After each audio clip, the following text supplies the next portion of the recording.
دونوں فریقوں یعنی کافر و مومن کی مثال ایسی ہے جیسے ایک اندھا بہرا ہو اور ایک دیکھتا سنتا. بھلا دونوں کا حال یکساں ہو سکتا ہے؟ پھر تم سوچتے کیوں نہیں؟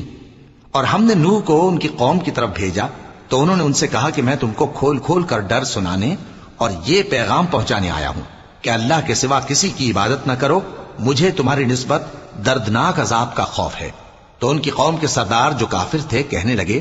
کہ ہم تم کو اپنے ہی جیسا ایک آدمی دیکھتے ہیں اور یہ بھی دیکھتے ہیں کہ تمہارے پیراؤ وہی لوگ ہوئے ہیں جو ہم میں ادنا درجے کے ہیں، اور وہ بھی سطحی رائے سے، اور ہم تم میں اپنے اوپر کسی طرح کی فضیلت نہیں دیکھتے بلکہ تمہیں جھوٹا خیال کرتے ہیں. فرمایا کہ اے قوم دیکھو تو اگر میں اپنے پروردگار کی طرف سے دلیل روشن رکھتا ہوں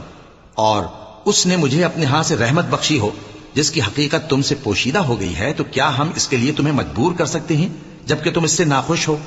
اور اے قوم میں